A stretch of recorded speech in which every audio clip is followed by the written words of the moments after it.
Hey, it's Katie, and welcome back to my booktube channel.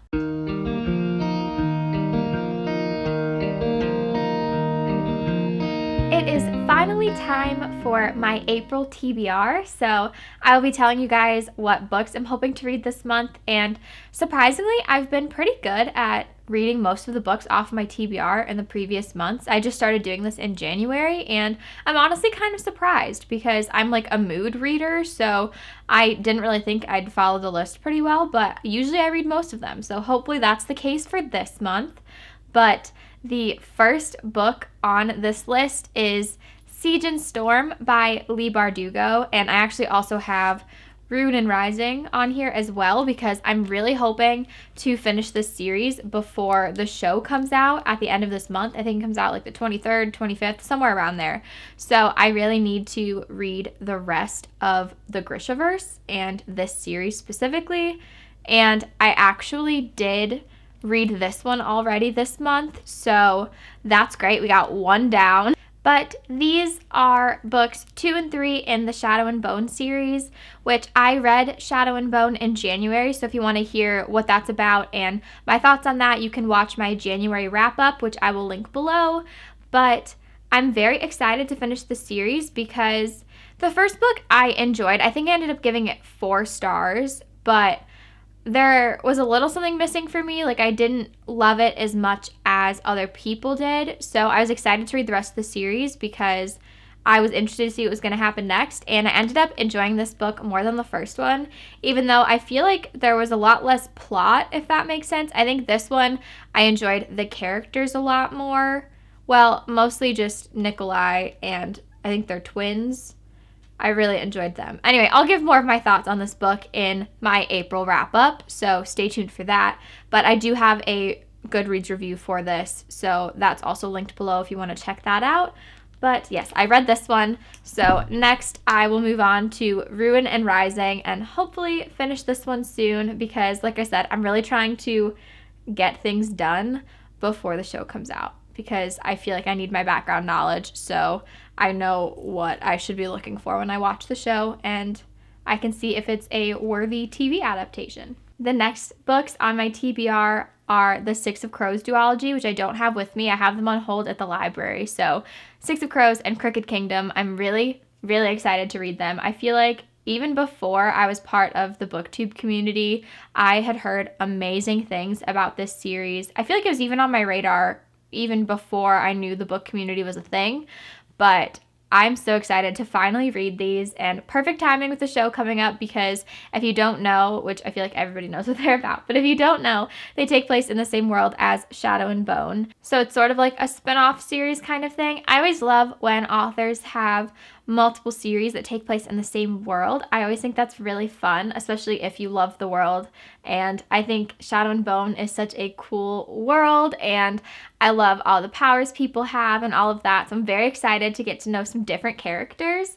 And I know that this book is like a found family book, and it all revolves around this criminal named Kaz who gets this chance at a deadly heist, but he can't do it alone. So I think he puts together a team of like a bunch of different people with like different skill sets. There's a convict, a sharpshooter, a runaway. I can never remember them all. A spy, a heartrender, and a thief. I think that's all 6. But it's a group of 6 of them that are trying to do this heist. And that's really all I know about it. I know people love this world and are obsessed with a lot of the characters. So I'm very excited to finally know what people have been talking about. And I'm really hoping it lives up to the hype. And I'm sure that it does because I think it's all the majority positive reviews for this duology. So I'm not really too worried about that. But I cannot wait to get my hands on it. I'm so excited. The next book on my TBR is a twisted Little Mermaid retelling, and that is Tequila Kingdom by Alexandra Christo. And I am so excited to read this. I've seen it all over Book Talk, and it really caught my attention right away because I don't read a lot of stories set around like sirens or pirates or, around like the sea. And so I'm very excited to finally get my hands on one. But this is told from dual perspectives, and the first perspective is Princess Lyra, who is Siren royalty, and she's the most lethal of all of them because she has the hearts of 17 princes. But there's a twist of fate that causes her to kill one of her own, and so as punishment, she's turned into a human. And she has until the winter solstice to bring Prince Elion's heart to the Sea Queen, or she will be human forever. And so our other perspective is Prince Elion. I really hope I'm saying his name right. I have no idea. But it's from his perspective, and he is the heir to the most powerful kingdom, and he also hunts sirens, and one day he saves this drowning woman, and she is more than she appears to be. All of that just sounds so amazing. It sounds like the perfect, like, enemies to lovers, forbidden romance. I love that it's told from dual perspectives, so you get to really get to know both of them individually before seeing how they interact together. I love that it's about sirens and that there's, like, this curse kind of thing where if she doesn't do what she's told, she'll stay human forever, which is, like, the last thing she wants. And I am just so excited. And this cover is gorgeous, and I need it. I need it in my life. I might read this one next. Honestly, we'll see. Up next, we have The Shadows Between Us by Trisha Levenseller, and this is a standalone fantasy that I've had for a little while now, and this is another one I've been wanting to read for a while. And it follows an assassin named Alessandra who has a 3-step plan. She wants to woo the Shadow King, marry him, and then kill him and take his kingdom and his powers for herself. And no one really knows what the Shadow King is capable of, but he's able to control, like, these dark shadows and have them do his bidding for him. And Alessandra tries to get close to him, but along this journey, she finds herself having to keep him alive long enough to carry out her plan because there's so many other people trying to kill the king as well. This just sounds right up my alley. I love that it takes place in, like, this court, so she's gonna need to pretend to make all these connections with people and really, like, lay it on thick that she cares for the king, even though deep down all she wants to do is kill him and, like, take his kingdom for herself. And I love those layers of emotions and thoughts, and I feel like we're definitely going to get some conflicting emotions as the story goes on, which I love. I love that it's, like, an enemies to lovers, but really, like, she probably really hates him, but I think it's probably one-sided because he obviously doesn't know that she doesn't like him because they're probably going to try to get married. So it's like all these different layers to things. And I love that even though her end goal is to kill him, she has to save his life so many times in order to make sure she's the one that kills him. I always love stories like that. I think that's so cool. And also there's a blurb from Carrie Maniscalco, who's my favorite author. And if she wrote, like, an amazing blurb, it's like a whole paragraph on the back. And it's like a raving review. And so if she loved this, I have a good feeling I will too. I feel like most of the books that I have in here were in my 5-star predictions, so hopefully they're all 5 stars. I've only read one book from that video so far, and that was Lore, and I loved it. I will be doing a full review. I think that's probably the next video that will come out, so stay tuned for that. But hopefully I love these other books just as much. And the next one that was in that video is Bone Crier's Moon by Catherine Purdy, and I am very excited to read this one. This is one of the first books that was on my Goodreads shelf once I made my account because I've heard good things about this for a while. And there's also a Stephanie Garber blurb, and you guys know I love Caraval, so she's also one of my favorite authors, and I trust her opinion so much, so that makes me extra excited for this one. So in this book, Bone Criers have a sacred duty, which is to ferry spirits to the afterlife, and in order to become a Bone Crier, gods demand, like, the utmost sacrifice to prove your dedication. I don't really know how to say one of our main characters' names. I think it's like Elise? I don't really know. So I'm just going to say Elise and we'll see what happens. But she has been prepared to become the matriarch of the Bone Criers from birth. But in order to do that, she has to complete her rite of passage, which is to find and kill the boy that is her true love. And then I think this book's told from 2 other perspectives as well. We have Bastian, who is striving for revenge for his father's death at the Bone Crier's hands, and on the night of Elise's ritual, they end up having their lives entwined in life and death. And then the last perspective is Sabine, who is Elise's best friend, and she's never really had the stomach for what the Bone Criers do, but when that happens with Elise and Bastien, where their fates get intertwined, she will do whatever it takes to save their lives. That just sounds like the coolest concept.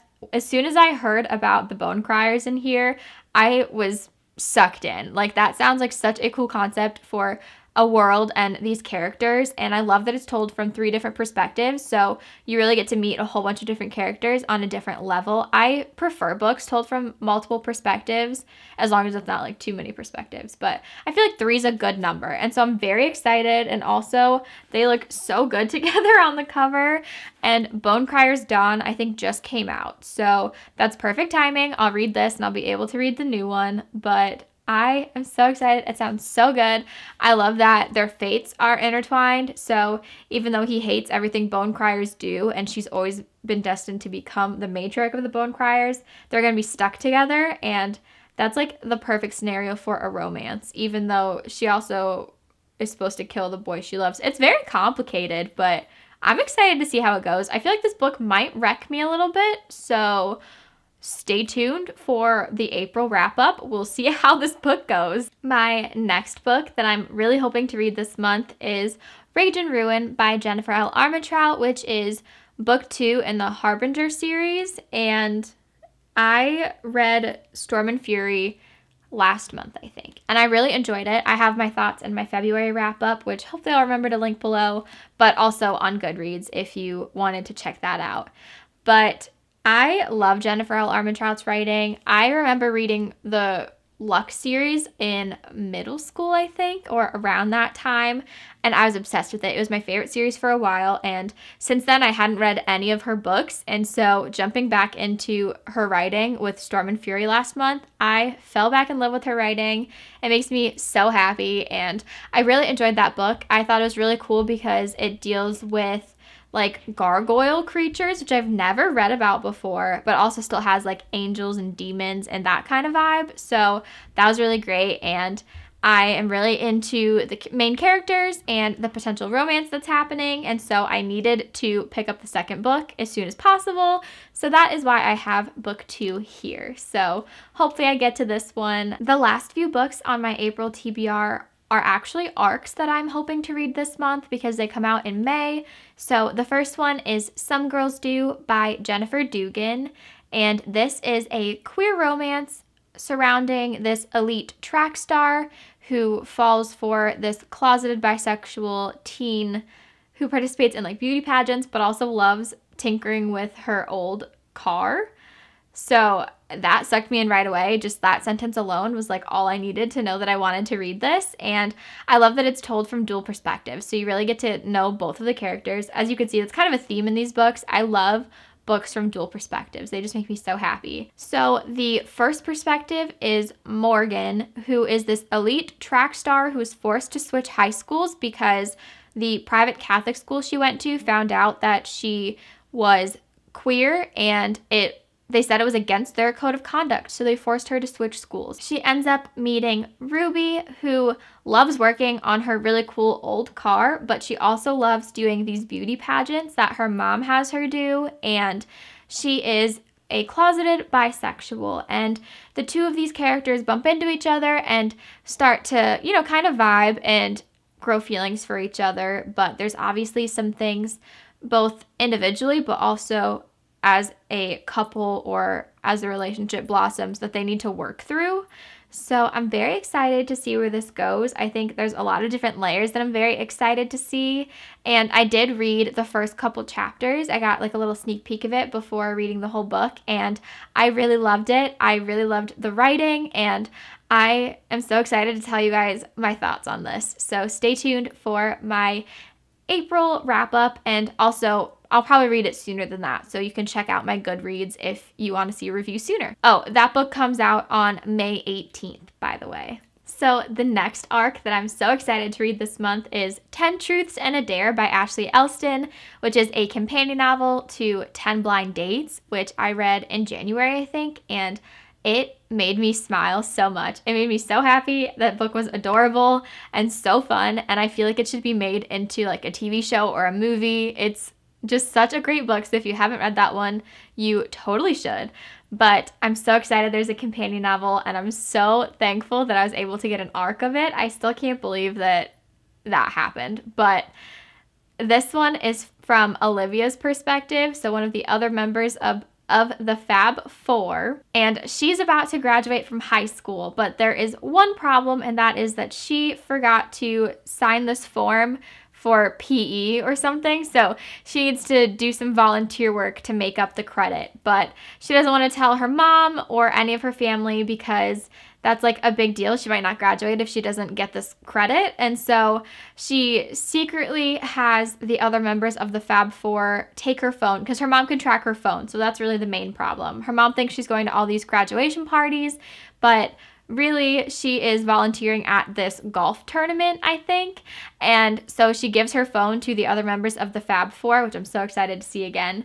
And they kind of take her phone into the places she's supposed to be while she does this volunteer work. And while she's there, a bunch of the guys on the golf team are kind of upset at her, like, new interest in golf. And she keeps bumping into this same guy that's kind of like this off-limits guy for her. And so it just sounds cute. I really hope I explained that well, but you get to see her family again and the rest of the Fab Four. I love that we get to see more of Olivia because I loved her in the first book, and I love this whole idea of her having to volunteer at this golf tournament, and she keeps bumping into this boy that she's not supposed to really talk to or be with, and I love romances like that. So this is going to be adorable, just like the first one. Ashley Elston's writing is amazing, so you should definitely check this out. I don't know if I said it already, but this one comes out May 4th, so stay tuned for that because I'm sure it's going to be great. Again, I will leave a Goodreads review when I read it, but it will also be in my April wrap-up. The last arc I'm reading this month and the last book on my TBR for April is Hang the Moon by Alexandria Bellefleur, and this is the companion novel to Written in the Stars. And this one sounds really cute. It's another queer romance. I think it's like a queer rom-com about this guy who's determined to show his childhood crush that romance isn't dead by recreating all his favorite scenes from rom-coms, and that sounds adorable. That's really all I know about this book, but that was enough to hook me in. The cover is adorable, and I've heard such great things about Written in the Stars. I haven't actually read that one, but since this is a companion novel, thankfully that worked in my favor. But I'm sure it's going to be adorable, and this is an Own Voices novel, so that's another reason that it hooked me in. But that sounds so cute, like trying to recreate all these classic romantic moments just to prove to your childhood crush that, like, romance is not dead. Also, another aspect of this book is that the guy is the girl's best friend's brother, so that's another fun element if you love stories like that. This one's for you. But again, I will share my thoughts on Goodreads and in my April wrap-up, so stay tuned for that. And this book comes out May 25th. That is the end of my April TBR. Hopefully I'm able to get to all these books. I'm so excited for all of them. And I've been reading a lot of books, like in the double digits these last few months, so I should be able to read all of these. But I will leave reviews for them on Goodreads, and I will also be doing an April wrap-up with like fuller thoughts on all of these, so stay tuned for that. Also, don't forget to check out those 3 arcs I was telling you about. They do come out in May, so if you want to pre-order them, you totally should. They all sound adorable and so fun. Comment below what books you guys are hoping to read this month, and if you plan on watching the Shadow and Bone TV series, because I'm very excited for it, and I honestly might do a reaction video to it. Not the kind where you'll see my full reaction as I watch all of the episodes, but just kind of a review of the whole show and my thoughts compared to the books after I finish all of these series before watching it. So if you're interested in that, please let me know. But please like this video and subscribe to my channel. That would make my day. And if you do subscribe, make sure to click the notification bell so you know when I upload next. Thank you guys so much for watching. I can't wait to see you in my next video.